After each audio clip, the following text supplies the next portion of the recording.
자, 반갑습니다, 여러분. 김종현 국어강사입니다. 오늘 잘 오셨습니다. 제가 드디어 내년도 수업 계획에 대한 말씀을 좀 드리려고 합니다.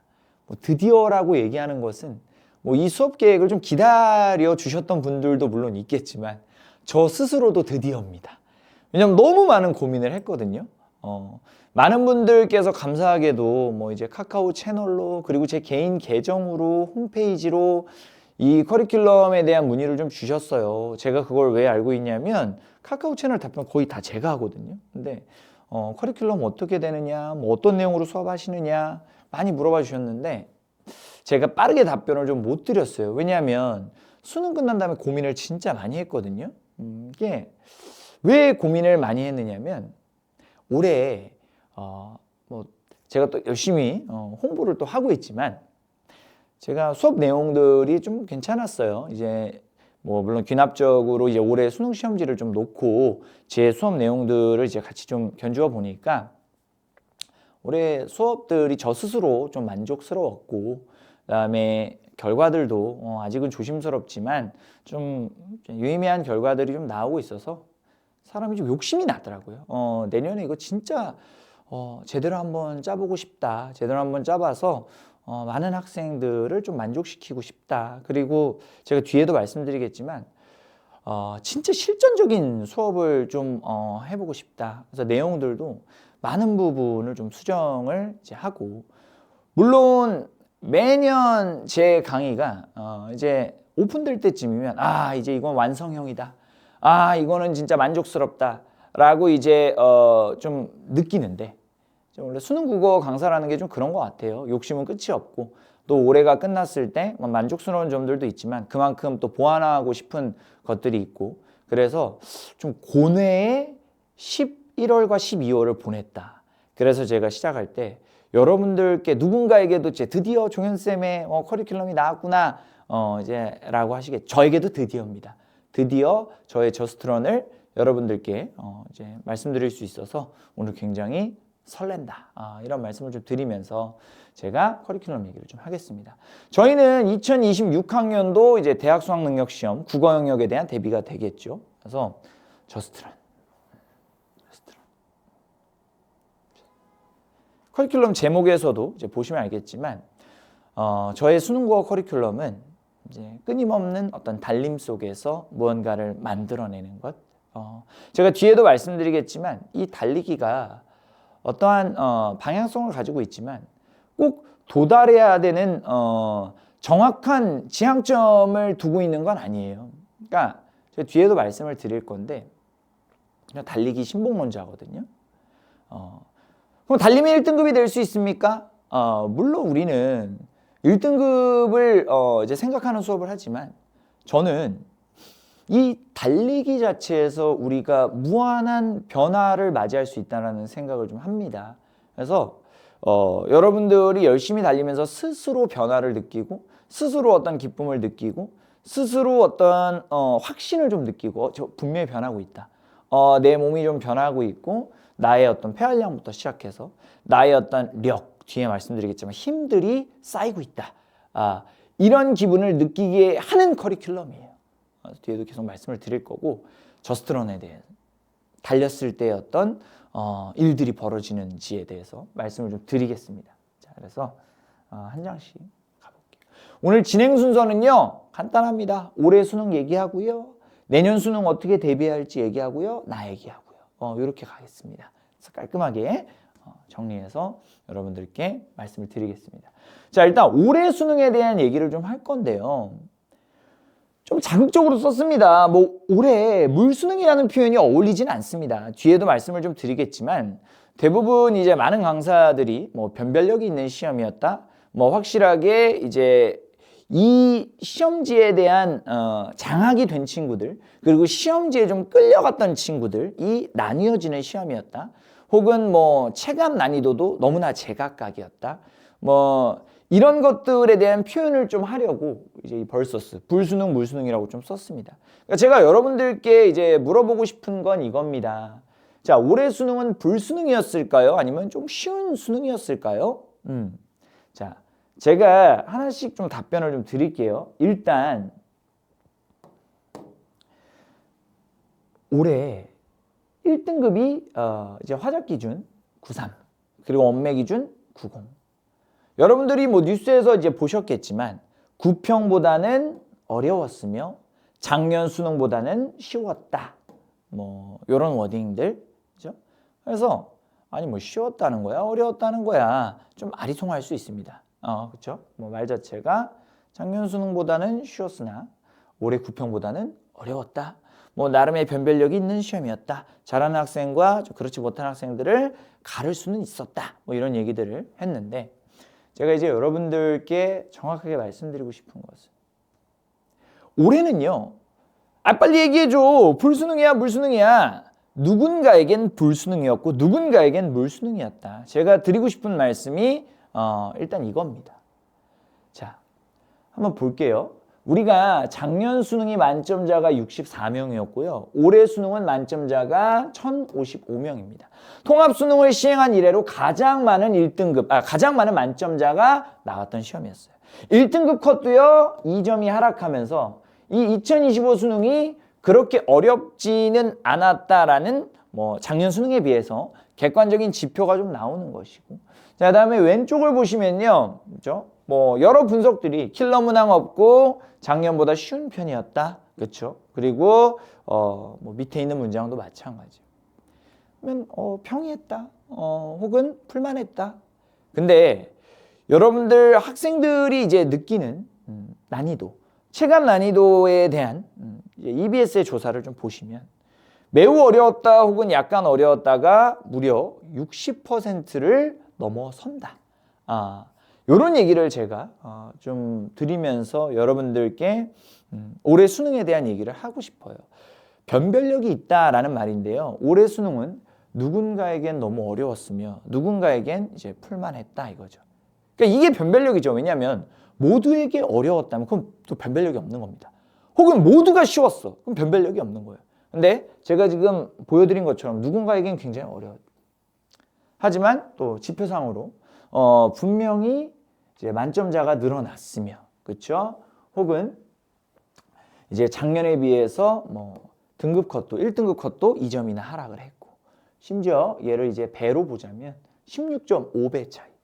그러니까 분명히 누군가는 뭐 거뜬거뜬하게 좀 풀어내고 그 안에서 무언가 좀 확신을 가지면서 정답을 찍었는데, 또 많은 친구들이 아까도 등급 컷 이제 구간들도 보면 모든 등급이 좀 고르게 분포하고 있었다. 그래서 제가 이제 말씀드리고 싶은 것 첫 번째, 누군가에게는 좀 쉬운 편이었고 누군가에게는 어려운 편이었다. 그럼 이제 여기에서 우리가 생각을 확장해 보면 이제 이런 게 궁금한 거죠. 그러면 내가 내년도 수능도 이런 식으로 좀 변별력을 갖출 수 있는 시험이 나온다면 나는 여기 있는 왼쪽으로 가기 위해서 어떻게 공부해야 하느냐, 그런 이제 문제겠죠. 그래서 아까 우리 이제 조교도 얘기를 했는데 올해 수능이 이렇게 변별력이 좀 있었다, 잘 냈다 이거예요. 왜냐하면 작년 수능 같은 경우는 기사가 엄청 쏟아졌어요. 불수능이었다, 모두에게 어려웠다, 모두에게 어려웠다, 변별력이 없었다, 그렇죠? 모두가 그냥 힘들었던 시험이었다. 근데 올해는 수능 국어에 대한 기사 검색 한번 해보세요. 많이 없어. 그만큼 뭐 잘냈다. 원래 이제 문제점이 있을 때 기사가 많이 나옵니다. 너무 어려웠다, 혹은 너무 쉬워서 어떤 차이, 변별력을 확보하기가 힘들었다. 근데 올해는 변별력 확보가 좀 되었다. 그럼 우리는 변별력이 확보되는 시험에서 요쪽으로 좀 가기 위한 공부를 좀 해야 한다. 어떻게? 그거에 대한 말씀 좀 드리고 싶은 거. 자, 두 번째는 간단하게 좀 가보면, 우리 아시죠? 공표 연계율이 50%. EBS 이제 연계율이 50%가 된다고 평가원에서 이제 얘기를 합니다. 근데 학생들의 체감 연계율은 어땠느냐? 학생들의 체감 연계율은 좀 어땠습니까? 체감 연계율은 서로 좀 달랐다. 누군가는요 50% 이상이라고 얘기해요. 올해 EBS 너무 꿀인데? 누군가는요 EBS 공부하는 게 무슨 의미야? 이렇게 얘기하는 친구들이 있습니다. 그래서 느끼는 연계율이 달랐다는 거. 그럼 여러분들 내가 어떤 얘기를 하고 싶은지 알겠죠? 역시나 변별력이 있었다. 누군가는 EBS 공부를 이제 유의미하게 활용을 하였고 누군가는 그러지 못했다. 그럼 우리가 또 이 체감 연계율도 높게 가져가기 위해서 어떻게 해야 할까에 대한 고민을 좀 확장시켜서 해보자는 얘기예요. 자, 한번 볼게요. 일단은 그냥 우리가 봤을 때는 뭐 그죠? 총 다 해서 11 이제 그냥 수치적으로 정량적으로 좀 보면 11지문 중에 6지문이 연계가 됐다. 50% 이제 언더가 되는 거죠. 50%좀 넘네요. 자, 이런 식으로 우리가 이제 공표 연계율을 잘 지켰는데, 그죠? 아마 아시겠지만 실제 현장에서 비문학은 연계를 느끼기가 좀 어렵습니다. 특히 이런 법학지문. 이 법학지문은요, 연계라고 볼 수 있을까? 스러워요. 그러니까 잠깐 EBS 얘기하다가 전혀 다른 얘기합니다. 리프크인 얘기 잠깐 하다가 갑자기 아이디, 그렇죠? 명예훼손 얘기를 해버려요. 그래서 이 비문학은 단순히 어떤 EBS 지문을 공부했다고 해서 풀 수가 없다. 이제 문학도 마찬가지란 얘기를 좀 드리고 싶은데 무슨 말이냐면 얘가 오답률 탑 15예요. 오답률 탑 15인데 EBS 공부를 열심히 했으면 적어도 연계문항에선 득점을 해야 되는데 이건 역시 변별력 있게 누군가는 연계문항을 틀려버렸다 이거예요. 자, 보시면 고전소설 이거 정을선전이 그대로 연계된 파트였거든요. EBS에 나왔던 정을선전이 내용도 거의 유사하게 연계가 되었던 파트예요. 근데 오답률 5, 6, 7을 다 차지하고 있다. 그죠? 오답률 탑 15 안에 보시면 절반 이상의 학생들이 실점했다. 어디에서? EBS 연계 지문에서. 그러면 EBS만 그냥 열심히 공부하는 것이 능사는 아니네. 이런 생각을 우리가 좀 해볼 수가 있겠죠. 그러니까 결국에 제가 여러분들께 말씀드리는 것 3가지 다시 한번 정리를 좀 해보겠습니다. 누군가에겐 물수능, 누군가에겐 불수능. 도대체 이 차이는 어디서 만들어지는 것일까? 누군가에겐 이제 연계 체감이 잘 되고 누군가는 전혀 연계가 안 되는 것 같아. 요 차이. 그리고 연계 문항에서 실제로 체감을 떠나서 실점과 득점도 나눠지는 것. 누군가는 맞추고 누군가는 맞출 수 없다. 이 절반에. 도대체 무엇이 이 차이, 변별력을 만들어내는가? 우리가 이걸 깨달으면 원하는 쪽으로 갈 수 있겠죠. 내가 결국에는 유리한 어떤 문제를 맡히는 쪽으로 갈 수가 있게 되는 겁니다. 그런 얘기를 이제 여러분하고 하고 싶은 거고. 여기 써놨죠. 연계 문항이 무려 12개다. 오답률 탑 15문제 중에 연계 문항이 12개다. 그러니까 뭐다? EBS 공부도 어떻게 해야 될지에 대한 고민을 해봐야 한다. 옛날엔 그랬죠. 적중. 야, 적중했어. 맞췄니? 맞췄어요. 선생님 덕분에. 근데 올해는요. 적중을 시켜도요. 문제는 틀려. 선생님 고맙습니다. 선생님이 얘기하신 그 지문 나왔어요. 그래서 다 맞았지? 근데 틀렸어요. 이런 일들이 발생했다 이 말입니다. 그럼 우리가 왜 내가 EBS 연계 지문을 공부한 다음에도 틀리는 상황이 발생하는가에 대한 고민을 좀 해보셔야 승리할 수가 있을 것이다 라는 말씀을 좀 드리면서 자, 그죠? 불수능, 물수능. 누군가에게는 불수능, 누군가에게는 물수능. 누군가는 연계 체감을 못했어. 누군가는 연계 체감을 잘했어. 누군가는 연계 문항에서 틀렸어. 누군가는 연계 문항 득점했어. 도대체 이 차이가 어디에서 나오는 것인가? 이 차이는 도대체 어디에서 나오는 것인가? 요 얘기를 여러분들께 좀 드리고 싶어요. 이제 전략에 대한 얘기를 드릴 겁니다. 자, 무엇이 결과의 차이를 만드느냐? 제가 조금 팩트를 가지고 말씀을 드리고 싶어서 평가원 홈페이지에 들어가서요. 요거 있거든요. 대학 수학능력시험 교육과정 근거예요. 잘 안 보이시는데 제가 이렇게 읽어드릴게요. 대학 수학능력시험 교육과정 근거. 다시 얘기해서 이 문제를 어떤 것에 근거하여 출제하였는지. 그죠? 2024학년도, 2025학년도 전부 다 12월 첫째 주에 이제 떴습니다. 그래서 이겁니다. 우리는 이러한 근거를 가지고 출제했고 이런 것을 평가하는 거야. 평가원이 평가하려고 하는 기준을 좀 파악하면 이 변별력을 만들어내는 차이를 우리가 좀 이해할 수 있지 않을까 싶어서. 그죠? 굉장히 중요한 거죠. 이 문제는 이러한 의도를 가지고 이러한 근거를 가지고 냈어 라는 평가원의 메시지인 것이고, 적어도 일반인들은 몰라도 수능을 준비하는 사람들은 이 문제의 출제 근거를 반드시 확인을 하셔야 된다. 근데 제가 좀 써놨어요. 작년 수능 응시자가 44만 4,870명인데 그중에 이 교육과정의 근거, 도대체 이 문제는 무엇을 근거로 해서 출제되었느냐를 확인한 사람은요 10%가 되지 않는다. 올해는요 1.7% 현재 한 이틀 전 기준이에요. 지금도 아마 이제 내가 수능 국어를 대비해야지 정도의 생각만 하고 어떤 식으로 수능 국어를 대비해야 하는 것이며 도대체 수능 국어는 무엇을 근거로 해서 출제되는가에 대한 고민을 안 하고 있는 친구들이 많을 거예요. 그래서 제가 오늘 드리려고 하는 말씀이 여기에 있습니다. 도대체 수능 국어는 무엇을 근거로 하여 출제되고 그 근거에 대한 공부가 선행되지 않으면 어떤 문제점들이 발생하는가. 아까 같은 이제 그 변별력을 이제 만들어내는 데 있어서 이 근거들이 작용을 좀 하겠죠. 그럼 우리가 이 근거에 대해 이해하고 있으면 좀 유리하게 시험을 가져갈 수 있는 것이고, 이 근거에 대한 이해가 없거나 혹은 이 근거 자체에 대한 관심이 없으면 변별력을 확보하는 데 있어서 우리는 좀 열등한 쪽으로 갈 수 있다. 이런 얘기를 좀 드리면서, 자, 근거가 뭔데요? 제가 한번 여기 가져왔어요. 보이시죠? 1번 문제 독서론이죠. 읽어보시면 어떻게 한다고? 사실적 내용을 파악하면 된다. 1번이 사실적 내용에 대한 파악.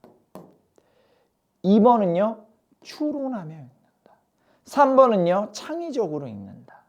4번은요 비판적으로 읽는다. 그다음에 여기도 마찬가지. 비판적으로 읽는다. 이렇게 정리가 좀 돼 있다.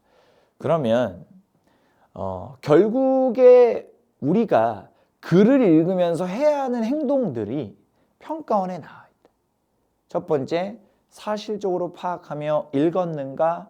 사실적으로 파악하며 읽지 못했으면 여러분들은 이 변별력에서 차이가 나는 거야. 두 번째, 추론하며 읽지 못했으면 여러분들은 또 변별력에서 불리한 쪽으로 가는 거야. 세 번째, 아무리 EBS 공부를 열심히 했더라도 여러분들이 창의적으로 읽지 않는다면 불리했다 이거야. 제가 하고 싶은 말이 뭔지 알겠어요? EBS 공부를 열심히 하겠습니다가 아니야. 사실적으로, 추론적으로, 창의적으로, 비판적으로 읽겠습니다가 나와야 된다는 거지.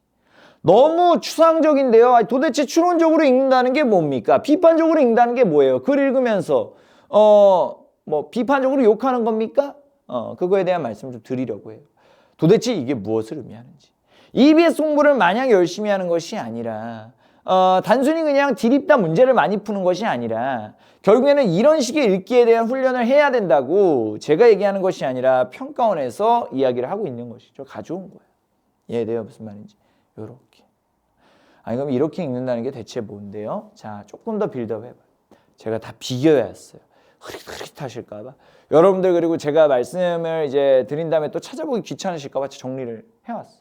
요거 캡처를 해가지고 여러분들 한번 확인해 보시라고. 심지어 그냥 사실적인 판단은 어때요? 거의 없어요. 전부 다 추론 능력을 평가하고 창의적 읽기에 대해서 평가를 하고 이제 구체적 사례에 적용하면서 내 나름의 어떤 창의적 사고를 좀 해보는 겁니다. 그리고 비판적 읽기. 물음표를 띄우는 거야. 이게 맞는가? 요거는 다른 관점에 생각해보면 아닐 수 있지 않나? 우리가 이번에 법학 지문을 보면 다수설과 소설이 있다. 그럼 우리가 다수설을 읽을 땐 어느 정도의 소수설의 입장에서 읽으면 비판적이 되거든. 다수설 잘못됐는데? 소수설을 읽을 때는 다수설의 입장에서 읽어보는 거야. 비판적으로 소수설을 논리가 잘못되어 있는데, 그러면 우리가 이 비판적 읽기를 통해서 다수설과 소수설을 비교할 수가 있다. 아, 어떤 차이가 있구나.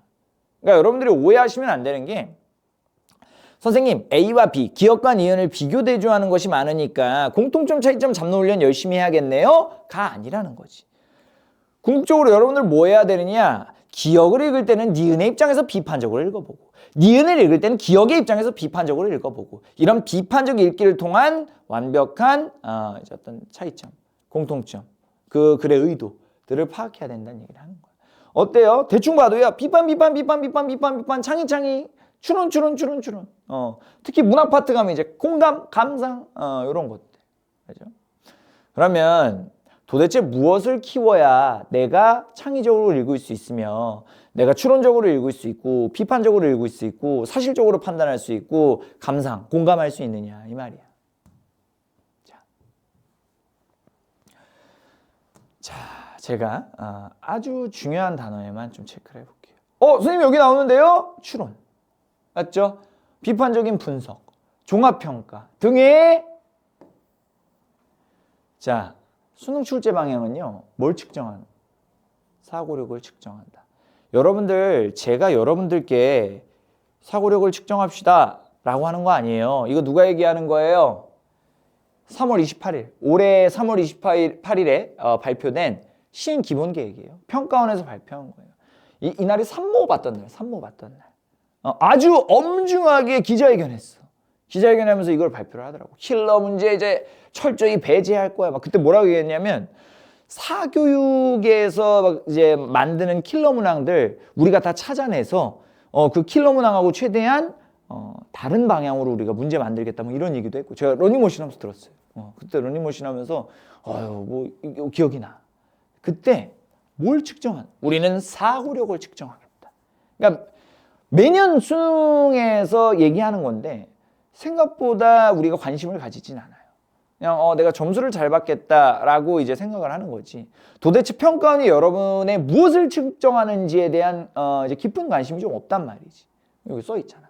사고력을 측정한다. 밑에 볼래? 영역별 출제 방향. 국어 영역을 가져왔어요. 보여?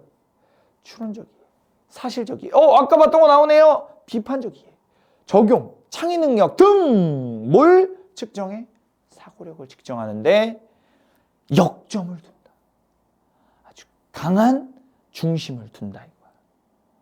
그러면 적어도 평가원에서 이 정도로 반복하고 있으면 여러분들 공부할 때 어떤 생각해야 돼? 사고력을 좀 키워야 되는데.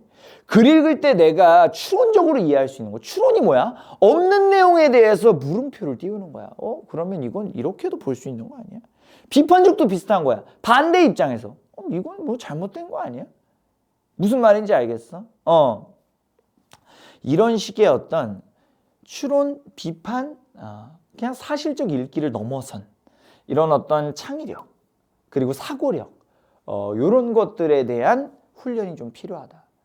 근데 여러분들, 우리가 이런 식으로 접근하진 않죠. 내가 오늘 뭐 도덕적인 얘기를 하자는 건 아니야. 뭐 글 읽을 때 여러분들 생각해라. 단순히 이런 것들을 좀 넘어서서 우리는 과연 무엇에 역점을 두는가? 평가원은 사고력을 측정하는데 역점을 두고 있대요, 여러분.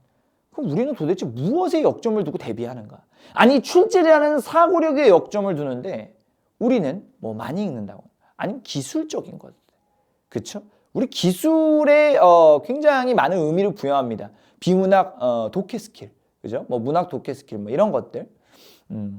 심지어 이제 기술이 깔끔하게 정리가 좀 되어 있으면 거기에서 좀 만족감도 많이 느끼고요. 수험생들도 많이 느끼지만 강사들도 자기 나름대로의 어떤 방법론과 이 기술들을 정리를 하면서 쾌감을 좀 느끼고 수업도 잘 된단 말이에요. 근데 평가원은 그런 기술적인 것보다는 사고력 자체를 측정하는 데 역점을 두고 있다. 이런 얘기를 제가 좀 드리고 싶어요. 그래서 또 내요. 요게요, 평가원 들어가면 있는 거예요. 제가 여러분들한테 그냥 나와가지고요, 엄근진으로 사고력을 키우세요. 이러면 여러분들이 뭐야? 이러니까 모든 근거들을 평가원에 가죠. 평가원에서 하는 얘기들만 여러분들한테 전달을 해드리는 거고 저 한마디도 안 해요. 저는 뭐 저의 어떤 개인적인 사견을 말씀드리는 게 아니라는 것을 분명히 하고 싶은 거예요. 이거 평가원에서 그대로 가져온 거거든요. 다시 한번 확인하세요. 뭐래?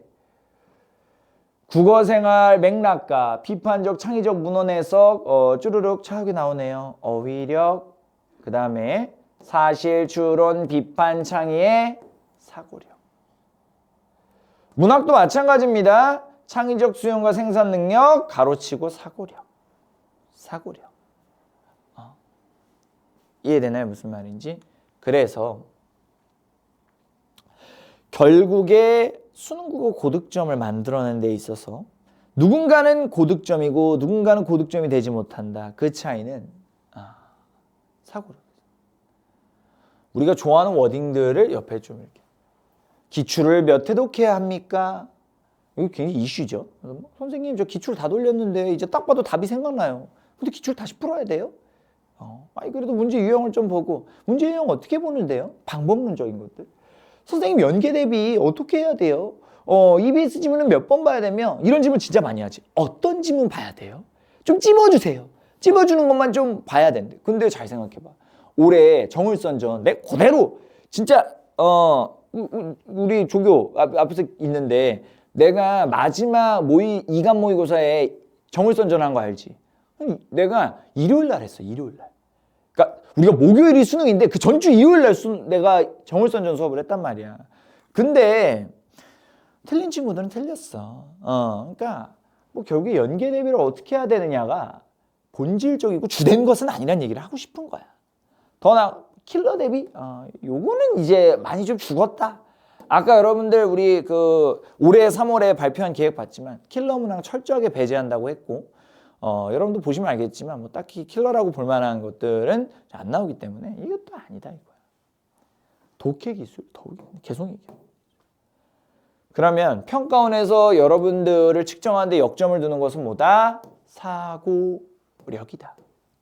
사고력이다. 난 좀 나눠서 하고 싶어. 사고력이다. 사고는요. 제가 사전적 의미를 좀 찾아봤어요. 생각하고 궁리하는 힘이 사고력이야. 사고. 생각하고 궁리하는 게 사고야. 생각할 사자에 생각할 고자야. 력은요. 힘이야. 힘. 그럼 다시 생각하고 궁리할 수 있는 힘이다. 그래서요.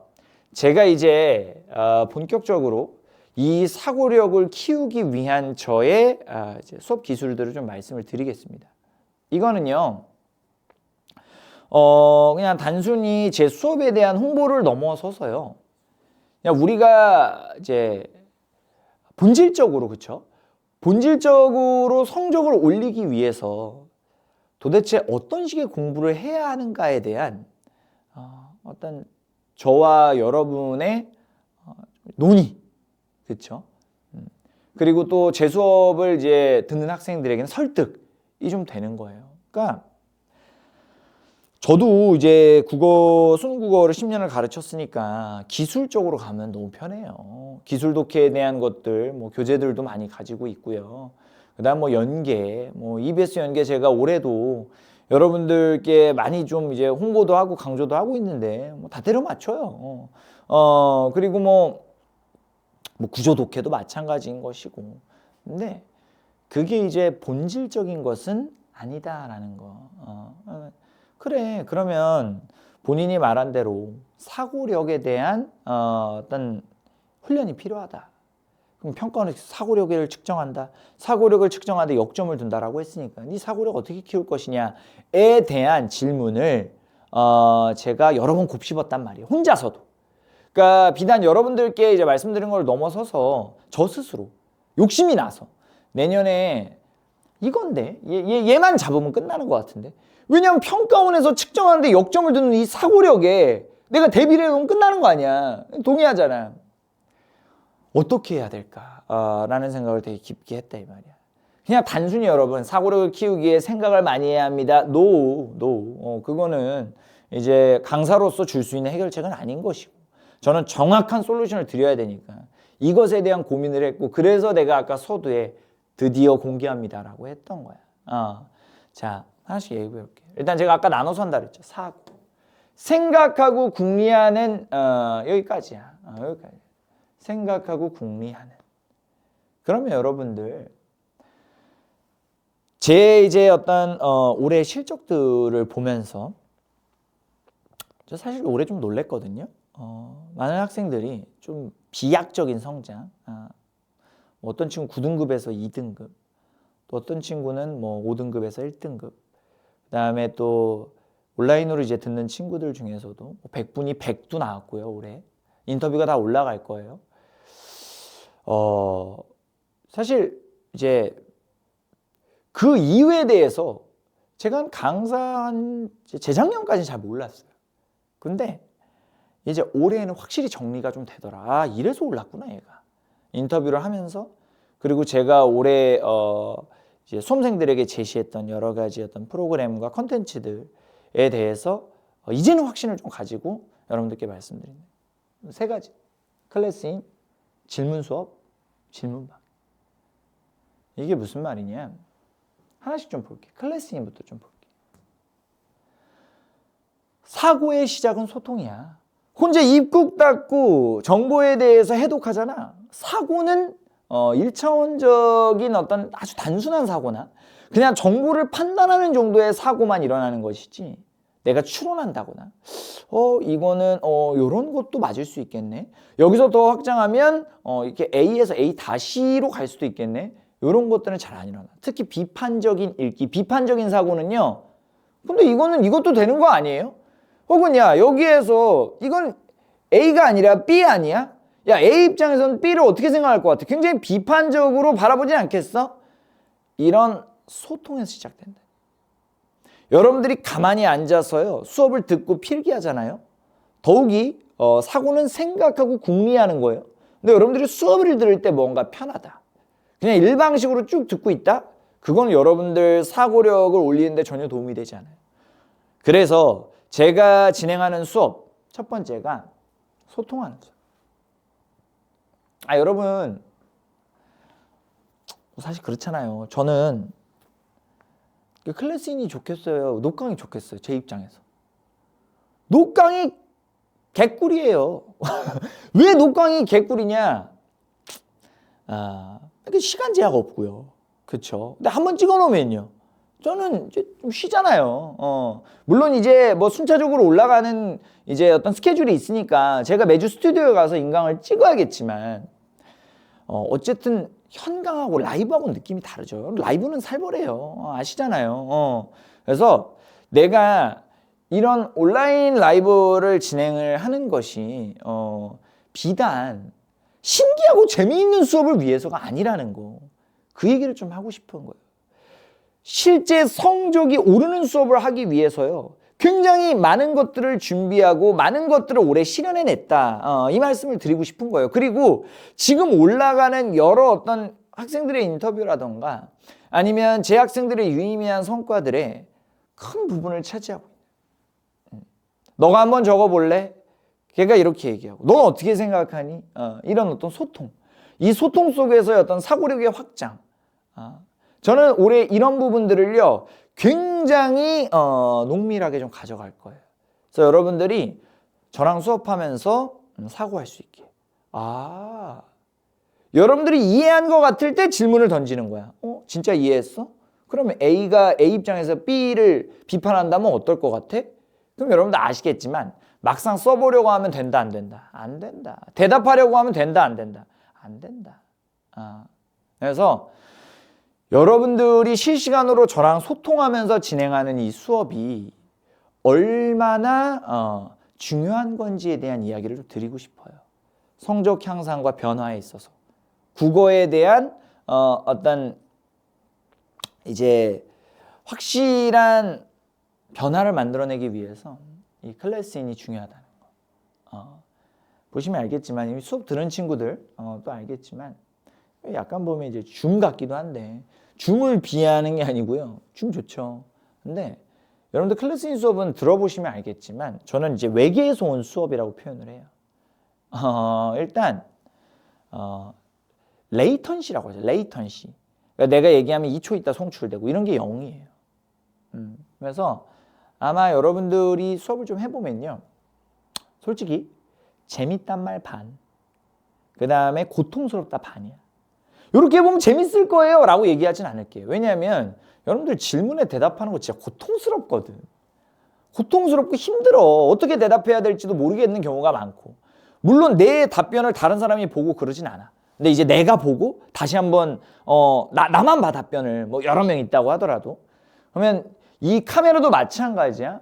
요거는 이제 나와서 진행을 하는 건데, 요거보다는 우리가 이제 온라인으로 소통하는 가장 스탠다드한 버전은요, 여러분들의 카메라를 저만 보고, 그렇죠? 그래서 마치 1대1처럼 느끼는 그런 세팅입니다. 그러면 재밌는데 동시에 긴장되고요. 그 다음에 어때? 생각하게 돼요. 제가 질문을 던지면요, 사고하게 된다고요. 마냥 편하진 않죠. 그렇잖아요. 뭐 인강 어떻습니까? 듣다가. 제가 지금 아침 10시에서 12시 수업하거든요. 이제 예비 고3들 출발 선택학 조는 사람 있어요, 없어요? 조교수님? 없어. 한 명도 없어. 한 명도 없어. 왠 졸 수가 없어. 계속 물어보고 그거에 대한 답변이 없잖아. 바로 우리 조교들이 생사를 확인해 줘. 너 전국 어디에 있어도 지금 괜찮으세요? 예. 잘 몰라서 그래요. 그 아무거나 써보세요, 빨리. 이렇게. 그래서 답변하면서 소통하면서 사고할 수 있다. 사고의 시작 소통이다. 여기 보시면 이게 제 필기인데요. 여기 부분이 이제 학생들의 필기죠. 그래서 아마 써보시면 굉장히 많은 사고가 일어날 것이다. 그런 말씀드립니다. 질문 수업. 이제 확장되는 겁니다. 제가 여러분들께 이제 수업할 때 정말 많은 질문들을 던지고, 그래서 저는 이제 질문 수업이라는 표현을 좀 많이 써요. 그래서 질문 교육이라고도 얘기를 하고, 제 수업이. 아까 보셨죠? 비판적으로 내 질문을 던지는 거야. 야, A의 입장에선 B의 말에 동의할 수 있니? 아니요, 동의 못 하는데요. 그게 비판적인 이해야. 야, 여기에서 적혀 있진 않지만 우리가 좀 추론해 본다면 이러한 사실까지 도출해낼 수 있지 않겠니?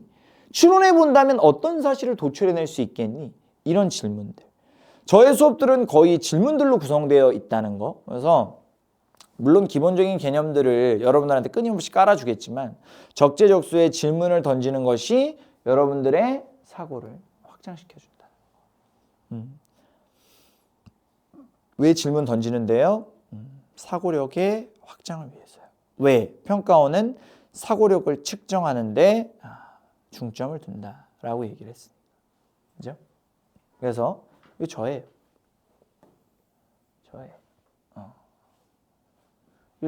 이게 영상이어가지고 캡처를 좀 해보려고 하는데 안 되더라고 잘. 그나마 좀 잘생기게 나온 걸로 캡처했는데도 이 모양이야. 열정적으로 수업하다 보니까 그랬나 봐. 또 이게 밤 새벽 1시인가 그래. 야간으로 그냥 해버려. 그래가지고 다크서클도 있어. 이렇게 검은색으로. 이렇게. 여기 이제 학생들도 있고. 여기는 뭐야? GS 3,000원권, 아메리카노, 사이버거. 야, 이게 많이 줬네. 이게 많이 주면서 답변하라고 하고. 됐죠? 재밌을까? 재밌지만 마냥 재밌지 않다. 고통스러운 사고의 과정이 필요하고 거기에서 여러분들 사고의 확장이 일어난다. 질문 수업에 대한. 여기도 마찬가지죠. 젓가락을 내려놓은 이유에 대해 작성해 보세요. 네, 이렇게. 뒤에 이 답변들이 뭐야? 여러분들이 작성하고 있는 답변이다. 이런 식의 수업 구성이 있다. 사고하죠. 질문방. 제가 아마 이제 실시간으로 진행하는 인강 중에는 1등이에요. 1등. 실시간으로 진행하는 인강 중에는 가장 앞서가 있는데요. 여기에서 우리가 또 어떤 시스템이 있냐면 서로 질문하고 서로 답변할 수 있는 질문방 시스템이 있어요. 이게 뭐예요? 질문과 소통이에요. 서로 질문하고 서로 답변하면서 소통하고. 그럼 이거 왜 한다고? 사고력의 확장이야. 단순히 여러분들이 질문한 궁금한 것에 대한 답변을 받는 것이 질문과 답변의 기능은 아니고 첨삭의 기능은 아니에요. 그 첨삭 속에서 여러분들이 끊임없이 사고의 확장이 일어나셔야 되고 소통할 수 있어야 된단 말이에요. 그래서 소통도 또 실시간이 더 중요한 거죠. 그래서 빠르게 답변하고 빠르게 질문할 수 있는 이 질문방 시스템을 갖추고 있다는 거. 이걸 통해서 자 다시 클래스인 질문교육, 질문방을 통해서 사고할 수 있게 해준다. 사고가 뭔데? 궁리하고 생각하는 거. 이해돼요? 무슨 말인지. 제가 이런 얘기 안 하죠. EBS 연계를 어떻게 하겠다. 현대소설을 어떻게 보겠다. 그거는요. 가장 기본적인 거고요. 궁극적으로 점수를 올리기 위해서 평가원이 중점이 드는 사고력을 어떻게 확장시킬 것인지에 대한 치밀한 계산이 있다는 걸 여러분이 아셨으면 한다. 제 커리큘럼. 넘어가. 이번엔 뭡니까? 내가 나누자 그랬지. 사고력. 이거 무슨 역자예요? 힘력자. 력. 사고력은요. 힘이에요. 력은 힘. 기술이 아니다. 지식이 아니다. 그러니까 다시 얘기해서 사고하는 이제 방법 그리고 소통하고 질문하면서 끊임없이 같이 생각하고 궁리하는데요. 그 힘을 이제 우리가 기르기 위해서는요. 어떻게 해야 될까요? 써놨어요. 정답. 이거는 내가 너무 많이 얘기하거든. 현강에서도 얘기하고 여러 가지 어떤 인터넷에서도 얘기하고 매체에서도 계속 얘기하고 인스타에서도 얘기하고 하는데 내가 맨날 예시로 드는 게 있어. 우리가 팔굽혀펴기 100개 하려면 뭐가 제일 중요해? 반복이 제일 중요하지 않아? 팔굽혀펴기 힘 8인이거든요. 8인. 그러니까 예를 들어서 팔굽혀펴기를 내가 100개를 해야 돼. 지금 한 개밖에 못 한다 이거야. 자, 1번. 우리나라에 있는 유명한 헬스 트레이너 100명이 붙는다. 나는 가만히 있지만 그들이 계속 얘기해줘. 야, 어깨를 펴. 야, 견갑을 어쩌고 저쩌고. 야, 몸 이렇게 팔꿈치를 어떻게 하고 저쩌고 하면은 할 수 있어. 넌 가만히 있어. 그래요? 그래요? 100명이서 막 너한테 때려박는 거야. 야, 그렇게 하면 돼. 저렇게 하면 돼. 감사합니다. 팔굽혀펴기 100개 할 수 있나? 못한다. 이거. 그럼 팔굽혀펴기를 100개 하는 거 두 번째 상황. 트레이너는 아마 일주일에 한 번 정도만. 여러분, 이렇게 좀 해서 내리고 올리세요. 자, 이제 해보세요. 네가 일주일 동안 하나, 그 다음 날은 2개, 그 다음 날은 3개 안 돼. 알배겨가지고 2개밖에 안 돼. 그 다음 날 1개밖에 안 돼. 그래도 어때 해. 그럼 이제 6일차에 3개 되고 4개 되고 아마 운동해보신 분들은 알 거야. 그렇게 해서 100개 가는 거야. 힘이야. 공부 똑같아. 왜냐하면 내가 얘기했잖아. 사고술이 아니잖아. 사고력이잖아. 힘은 무엇을 통해 길러진다? 반복을 통해. 그래서 제가 고민하는 게 어떻게 반복을 시켜줄 것이냐. 도대체 어떻게 이분들을 반복을 시켜줄 것이냐. 그래서 나온 컨텐츠들이 마라톤, 릴레이, 그리고 담임질. 특히 얘는요. 우리가 2024년도에 아주 마라톤 뛰다 죽을 뻔했어. 인기가 아주 폭발적이었다. 네. 제가 이 마라톤 한 지가 6년 됐어요. 마라톤 국어 마라톤을 진행한 지 6년이 됐는데 작년에 온라인에 처음 런칭했단 말이야. 근데 런칭하자마자 너무나 이제 많은 관심이 있어가지고 그리고 이제 마라톤 아시죠? 1일 1지문을 매일매일 읽는 거예요. 그리고 나한테 인증을 하는 겁니다. 그럼 저는요. 매일 영상을 찍어요. 그 지문에 대한 영상. 야, 이건 이렇게 읽었어야 돼. 야, 이건 좀 저렇게 읽었어야 돼. 이런 얘기들을 하는 컨텐츠인데 이게 결국에 뭐다? 힘을 길러주기 위한 반복의 기술이에요. 이해돼요? 무슨 말인지? 여러분들이 풀고 제출하고 내가 확인하고 영상 주고 그럼 여러분 영상 보면서 또 뭘 확인해 보는 거야? 여러분들이 거울 보면서 요런 식으로 좀 달렸어야 했네. 요런 식으로 내가 좀 문제를 풀었어야 됐네. 이런 것들 이해되죠? 무슨 말인지? 그래서 힘은 반복을 통해서만 길러진다는 거 요거에 대한 우리가 얘기를 좀 이제 해보자 이 말이에요. 그죠? 자, 우리가 결국에 이 힘을 길러내기 위해서 반복을 해야 되고 그 반복의 확실한 방법으로 마라톤이라는 콘텐츠를 하고 있다는 거. 그래서 얘는요. 여러분들이 어떤 수업을 들으시든 혹은 어떤 방식으로 공부하시든요. 하루에 한 지문은 읽는 시스템을 만들어 놓는 거야. 그래서 제가 장착을 해놓은 거고, 여러분들이 마라톤을 꼭 기존 수업과 병행하셔서, 이제 정규 수업과 병행하셔서 진행을 하시는 게 리력, 힘을 확장하는 데 큰 도움이 된다는 거. 그래서 나머지 릴레이하고 담임 문제도 좀 얘기를 해볼게요. 1일 1짐은 1코칭 1등급. 1. 그러니까 궁극적인 1등급으로 나아가는 가장 확실한 방법, 매일 읽고 매일 영상 본다. 이 영상이 부담 가지지 마시라고 15분으로 구성되어 있어. 어떤 친구는 나한테 선생님 15분 너무 짧은데요? 내가 옛날에는요, 마라톤 처음 할 때 있지, 몇 년 전에, 제가 농담 아니고 내가 뒤에 얘기했지만 나 좀 지독해요. 좀 지독해가지고 영상을 진짜 하루에 1시간씩 맨날 찍었어요. 그럼 30일 몇 시간이에요? 30시간이죠. 애들이 나중에는요 죽어요. 문제 풀다 죽는 게 아니고 영상 보다 죽어요. 그래서 제가 또 영상 찍을 때 텐션이 높거든요. 그래가지고 막 1시간 듣다 막 귀 아픈 거야. 제가 정말 몇 년에 걸쳐서 이 마라톤을 디자인했다 이거야. 1시간 너무 많아. 30분, 40분, 20분, 10분, 5분, 영상 안 찍어, 15분, 몇 년 동안 고민해서 최적화해서 맞춘 게 15분이야. 그래서 이 15분 동안에는 여러분이 그 지문을 읽고 문제를 풀 때 꼭 해야 하는 행동과 절대 해서는 안 될 행동, 혹은 여기에서 너가 가져갈 수 있는 맹점들에 대한 정리. 그래서 너가 제일 효율적이고 멋지고 뭔가 잘 훈련할 수 있는 팁들을 제시해드린단 말이에요. 여러분들 문제 풀고 채점하고 내 영상 간단하게 보면서 쌤 잘생긴 얼굴 보고, 그 다음에 이제 제출하시면서 나한테 어떤 코멘트, 선생님 이거 이런 부분 좋았습니다, 혹은 이런 부분 좀 어려운데 어떻게 해야 될까요? 웬만하면 제가 답변해 드린다 이거예요. 거의 뭐 웬만하면 거의 다 제가 해요. 막 녹음으로도 제가 어떤 답변을 드리고 코멘트를 드리고요. 그 다음에 또 이제 이 마라톤에 있어서는 이런 식의 구조입니다. 요렇게 매일매일 한 지문이 올라가거든요. 그러면 여러분들이 이런 식으로 지문 장악을 하시는 것도 있고요. 그 다음에 또 뭐 나름대로 지문 장악까지는 아니더라도 문제 한 프로 제출하는 경우도 있겠죠.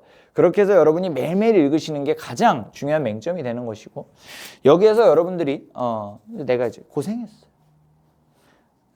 고생했어요는요, 제 기술이에요, 기술. 이게 무슨 말이냐면, 여러분들 돈 주는 것보다 고생했어요가 더 좋아요. 이거는 저도 그래요.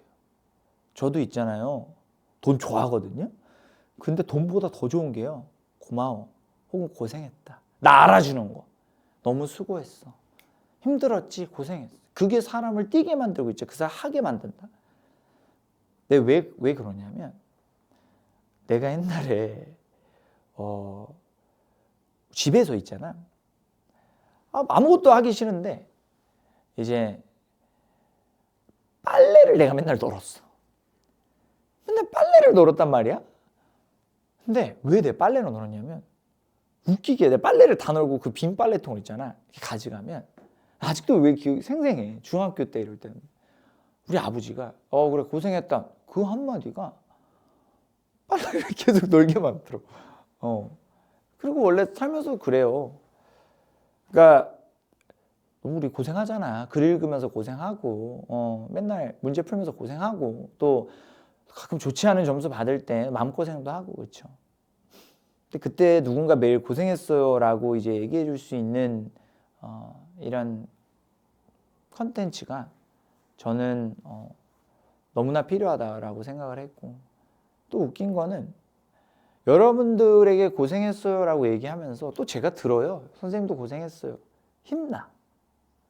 이 마라톤은 제가 되게 아끼는 컨텐츠. 오죽했으면 제가 인스타에 뭐라 써놨는 줄 알아요? 마라톤 창시자. 이 마라톤은 어떤 1일 1짐은 1코칭 1등급의 어떤 확실한 컨텐츠가 되고, 이걸 내가 만들었다는 게 저는 나름대로 프라이드를 가지고 있어요. 그래서 저스트런이라는 커리큘럼에도 나와 있겠지만, 여러분들이 매일매일 달리면서 무언가를 만들어 나갈 수 있다는 거. 이 마라톤에 대한 얘기를 제가 아주 자부심을 가지고 하고 있습니다. 그래서 마라톤 달리시는 분들은요, 또 1월부터 저랑 열심히 한번 달려보자는 얘기를 하고. 릴레이도 좋아요.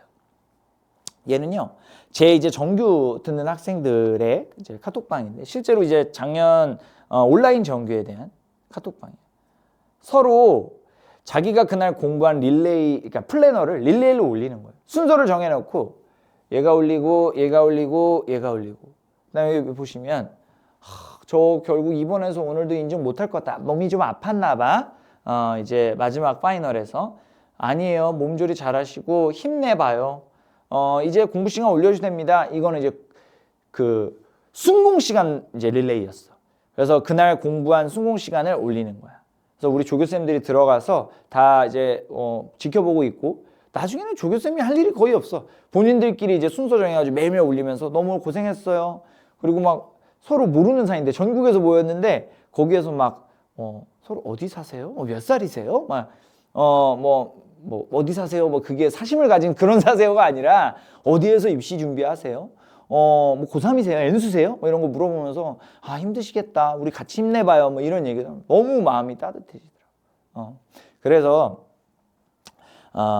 이런 것들이 우리가 같이 힘을 낼 수 있는, 반복을 통해서 힘을 기를 수 있는 컨텐츠라는 거. 담임제도 마찬가지야. 저의 이제 실제로 제 수업을 수강한 우리 이제 작년 학생들이죠. 그래서 작년에 학생들이 이제 조교로 구성되어 있고, 그 이제 조교와 우리 선생님들이 이제 같이 실제로 국어 이제 선생님들과 조교진들이 다 같이 담임제를 맡아서 이제 여러분들에게 이제 끊임없이 학습 관리. 우리가 또 라이브기 때문에 수업 들었니? 혹은 언제 보강 들을 거야? 질문 있니? 이런 것들을 우리가 실제로 계속 소통을 해주고, 뭐 이제 이 정규에 대해서 이런 것들을 진행을 해준다는 거. 그래서 방금 여러분들이 봤듯이 마라톤, 릴레이, 담임제, 이게 무슨 아기자기한 어떤 재미 콘텐츠가 아니고 실제로 반복을 통한 사고력, 힘을 키우기 위한 아주 정교하게 설계된 프로그램이라는 얘기를 지금 하고 있는 거예요. 그래서 이렇게 제가 사고력을 키우기 위한 컨텐츠, 사고를 키우기 위한 컨텐츠 3개, 그 다음에 힘을 키우기 위한 컨텐츠 3개가 있다는 걸 여러분들한테 말씀을 좀 드리는 겁니다. 그죠? 그래서 이런 것들을 저랑 같이 진행을 좀 하시면 되고요. 이제 마지막 무시무시한 컨텐츠가 하나 남아있어요. 무시무시한 컨텐츠. 그러니까 수능 국어를 공부하는 데 있어서 사고력을 키우는 게 중요하다. 그렇죠? 그것 이상으로 중요한 거. 김종현. 제가 이제 이런 말씀을 좀 드리려고 해요. 저랑 이제 저스트런 커리를 타신다면 왜 김종현인가? 아까도 말씀드렸지만 결국에 2호 수능의 모습은 어땠고, 그렇기 때문에 2육 수능은 우리가 어떻게 대비해야 되고, 그 얘기를 한 거예요 방금. 2호 수능의 이제 가장 중요한 키워드는 변별력이었다. 차이를 만들어내는, 차이가 있는 시험이었다. 누군가에게는 쉽고 누군가에게는 어려웠다. 그럼 도대체 이 차이는 무엇이 만들어내느냐? 우리가 시험지를 분석하고 결과를 분석하고 평가원의 지침들을 분석했을 땐 사고력이다. 그래서 사고력을 키우기 위한 저의 전략들을 사고와 력으로 나눠서 말씀을 드린 거고, 마지막으로 제가 저에 대해서 말씀을 드리는 겁니다. 왜? 여러분들 저를 믿고 따라오셔야 되고, 제가 어떤 페이스메이커의 역할을 하면서 앞에서 뛸 거니까. 자, 저는요 역전을 경험한 수험생. 7에서 1. 좀 전에 누가 저한테 이제 또 채널로 되게 좀 궁금한 점들 많이 보내주시는데, 제가 이제 내신 7등급에서 수능 1등급까지였던 이거를 말씀을 드려요. 선생님 수능은 어땠어요? 수능도 7이었어요. 근데 수능은 8이었어요. 근데 열심히 했는데 안 됐어. 처음에 시작할 때는. 그래서 여러분의 마음을 좀 알아요. 그 점수가 안 나왔을 때 상실감에 대해서도 저는 좀 안다고 얘기할 수 있고요. 더 나아가서는 점수가 올라갈 때 짜릿함에 대해서도 알고요. 그 7에서 1로 가고 8에서 1로 가는 그 중간 구간에 내가 어떤 마음으로 달려야 되는지도 알고 있는 강사라는 거. 그래서 저는 이런 부분이 저한테 수강하는 학생들에게 좋게 작용을 한다는 생각을 좀 합니다. 하고요. 그 다음에 이제 저 역시 역전을 경험해서 역전을 만들어내는 강사로, 그러니까 여러분과 함께 달리는 10년차 국어 강사다. 저에 대한 설명이 이렇게 진행이 될 수가 있겠다. 그렇죠? 이런 사람입니다. 이런 사람이고, 뭐 여러분들이 저에 대한 여러 홍보들을 보면 뭐 좀 굉장히 이제 뭐 정량적인 어떤 실제 성적 상승 사례들 많이 얘기하지만 저는 이제 그런 거보다 본질적으로 저는 이런 사람이다. 이런 사람이다. 그렇죠? 이런 마인드로 수업을 한다. 그래서 여러분들하고 역전을 좀 만들어내고 싶은 것이고, 저랑 이제 수업을 하고 싶은 학생들의 이제 대다수가 또 뭔가 분명 변화를 원하고, 저는 그렇게 생각해요.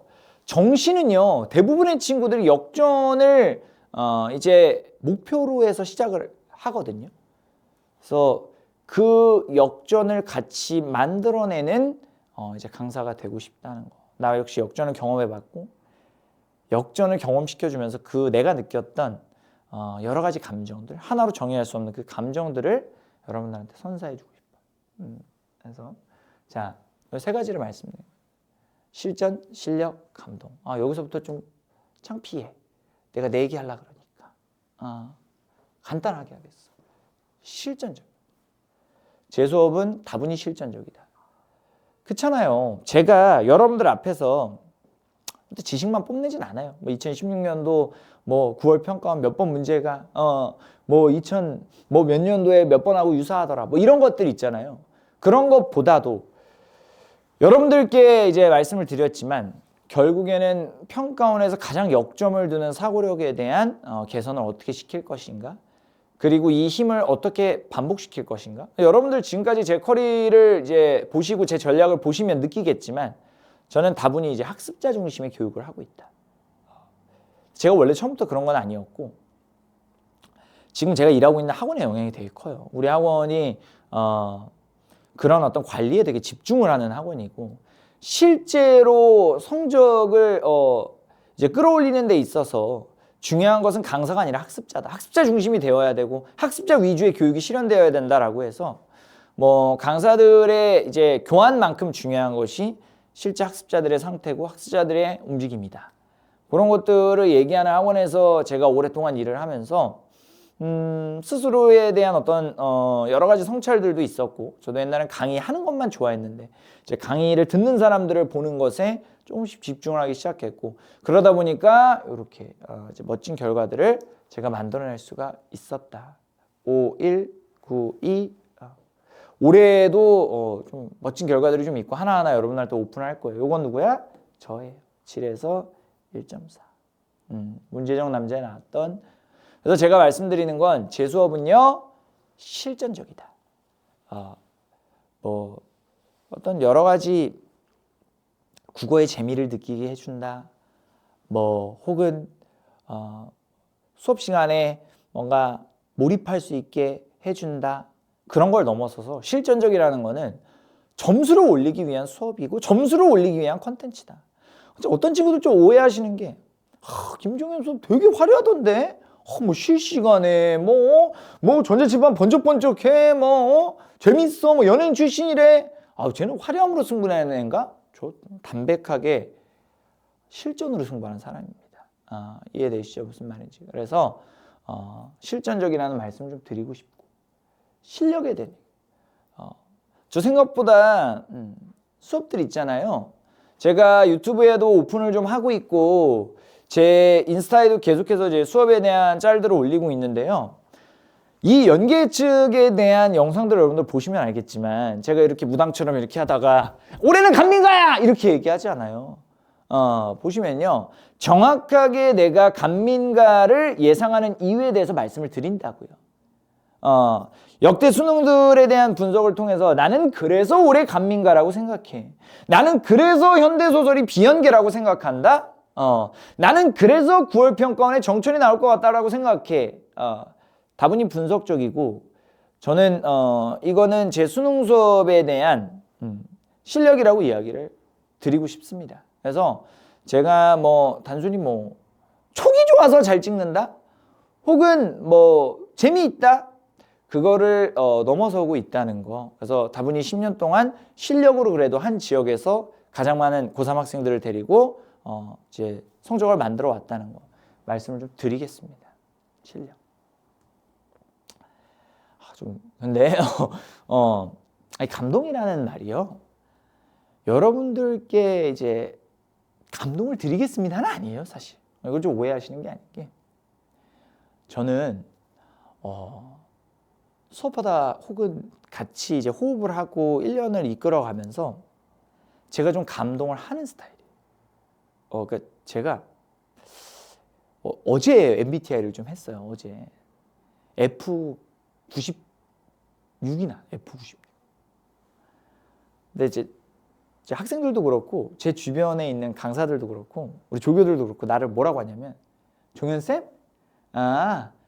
T인 척하는 F. 졸라 T인 척해. 맨날 나는 뭐 냉정해. 나는 그런 데 있어서 짤 없어. 웃기지 말라 그래. 막 이렇게 하면서 마음 너무 상해. 그리고 막 예를 들자면, 공부 네가 하는 거지. 내가 하는 거야? 그 진심이거든? 근데 맨날 이러고 있어. 이 192시간 동안 내가 9편 끝난 다음에 텐트 상담을 진행을 했는데, 이거 여러분들을 감동시키려고 한 건 아니에요. 그냥 내가 혼자 하다가 막 내가 감동해. 좋아. 막 이렇게 이제 얘네들이 이렇게 열심히 공부하는데 너무 감동적이다. 그래서 내가 좀 봐줘야겠다. 그래서 저의 이제 키워드, 연관 검색어를 좀 생각을 좀 해봤을 때, 저는 좀 이 1년의 과정 속에서 감동하면서 1년을 보내는 사람이다. 여러분들의 공부를 보면서 스스로 내가 감동을 좀 하고, 여러분들과 같이 뛰면서 나 스스로 가슴이 좀 벅차오르는 스타일의 사람이다. 그래서 제가 말씀을 좀 드려요. 그래서 제가 느낀 감동들이 행동으로 좀 나오는 스타일이고, 제가 말씀드리면 9편 끝난 다음에 제 이제 형광수강생들 거의 이제 100명이 넘는 학생들을 제가 학원에서 텐트 치고 다 상담했어요. 다 상담했어요. 학원에 텐트 쳐놓고 실제 텐트에서 자면서. 그렇죠. 우리 앞에 있는 우리 조교쌤이, 우리 행정실장님이 고생 엄청 했어. 그치. 고생 엄청 해요. 같이 이제 물론 저분이 여기서 숙식한 신 건 아니지만, 제가 중간에 자꾸 전화해서 현아쌤 뭐 좀 갖다 줄래? 텐트로 밥 좀 갖다 줘? 막 이래가지고 거의 농성하는 사람처럼 제가 이제 9편 상담을 했다는 거 기억 우리 하시죠? 얼마 전이었잖아, 그치? 그래서 여기에서 제가 이런 상담을 진행한 거고, 얘는요 마라톤에 대한 얘기. 마라톤이 왜 감동인가? 그러니까 내가 아까도 얘기했지만, 여러분들의 과제 제출을 보면서 내가 좀 힘을 얻고 내가 감동을 좀 하는 스타일이고, 더 나아가서는 이게 있잖아요. 저 1년 내내 마라톤을 진행하는데 이게 다 라이브예요. 그러니까 이 영상을요 찍어놓지 않아요. 그날 찍어요. 선생님 20일치 좀 찍어놓으면 되잖아요. 내가 그렇게 안 하는 이유가, 옛날에 해봤거든.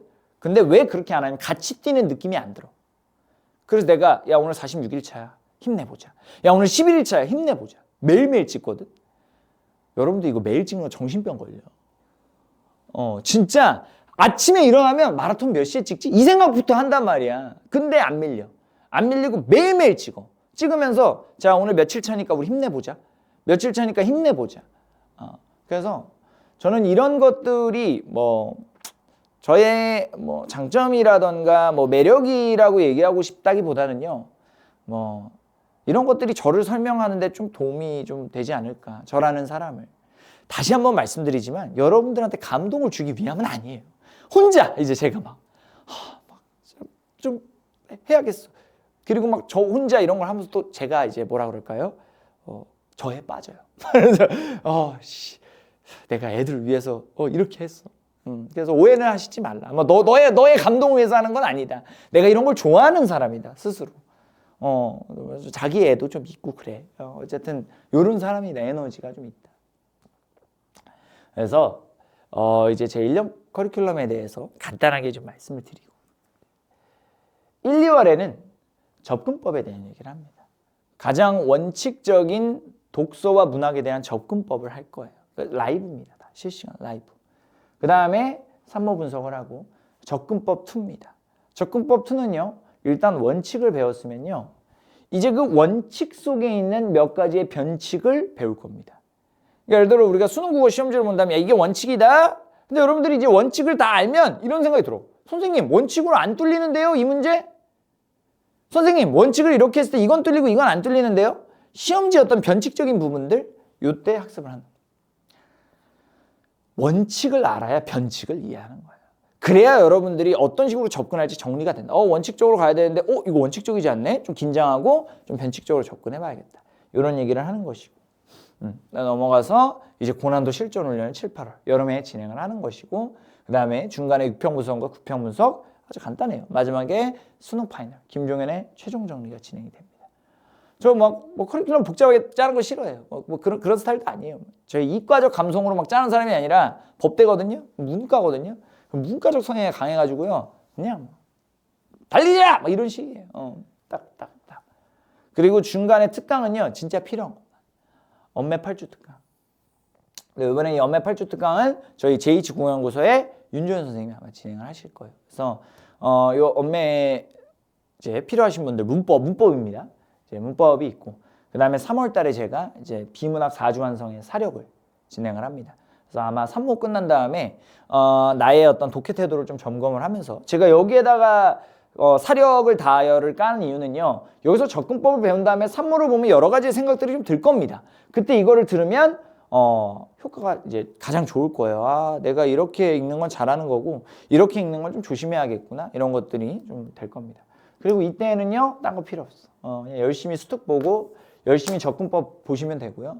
그 다음에 넘어가서 이제 7, 8월 여름방학에 저의 또 시그니처 강의 중에 하나 고땜이 고전시 때문에 미치겠다면 고전시는 단 4편이었다. 이렇게 해서 7, 8월 진행이 됩니다. 그래서 이때 EBS 연계에 대한 수업들도 좀 진행을 할 것이고 그 다음에 그 이후로는 특강은 없다. 이렇게 진행이 되는 것이고 그 다음에 제가 아까 말씀드렸듯이 요게 이제 수업이라고 한다면 요게 이제 관리가 되는 것이고 이제 이 마라톤을 통해서 매일매일 관리를 해준다. 그래서 마라톤이 12월 워밍업 마라톤 지금 달리고 있는 친구들이 있어요. 윈터 전에 워밍업을 좀 하는 친구들이 있고 요거 안 하셨어도 이제 본격적으로 1월부터 윈터 마라톤을 진행하시면 된다. 그래서 윈터 마라톤이 1월 달에 열린다. 1월 2일 날. 내가 보니까 목요일인 것 같더라고. 그래서 목요일부터 1월 1일부터 하려고 그랬는데 좀 그렇잖아. 1월 1일은 그치?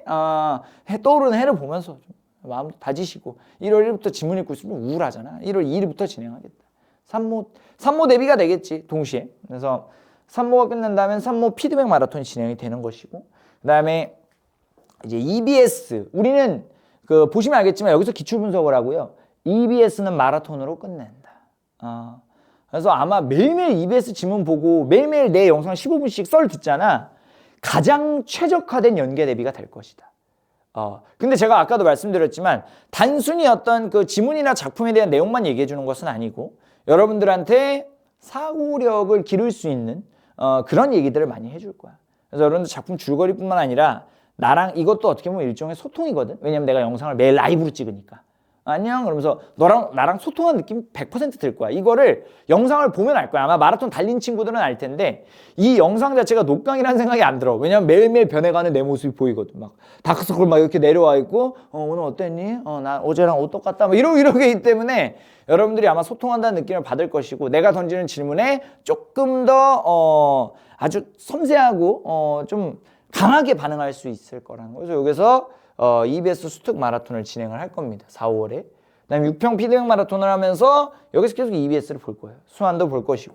1일 1지문으로 여러분들이 아주 강력하게 사고력과 이제 독해력을 키울 수가 있다는 거. 그 9평 피드백 마라톤이 진행되고 수능 D-50에 파이널 마라톤이 진행이 된다 이거예요. 작년 파이널 마라톤 정말 많은 친구들이 달렸고 끝난 다음에 너무 유의미한 성과들 100분이 100도 나왔고 이렇게 우리가 마라톤에 대한 여기까지 하면 여기가 수업, 여기가 이제 과제와 관리 이런 얘기입니다. 요게 저의 저스트롱 커리큘럼이다. 이런 얘기를 좀 드리겠습니다. 그래서 제가 이제 이런 얘기를 좀 마지막으로 드리고 싶어요. 근데 왜 자꾸 달리기를 강조하느냐? 뭐 이유가 있느냐?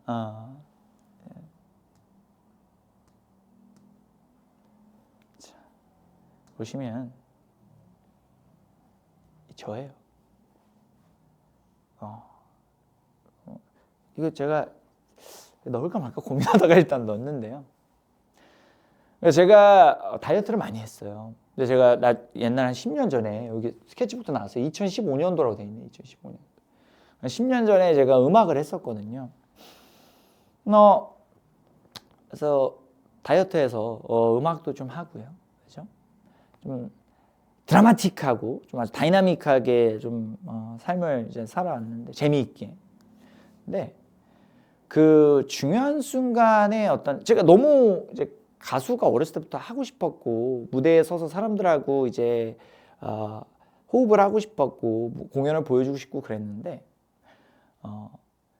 그때 이제 제가 그렇게 되기 전에 좀 뚱뚱했을 때 좀 마음에 상처가 좀 있었다 이거야.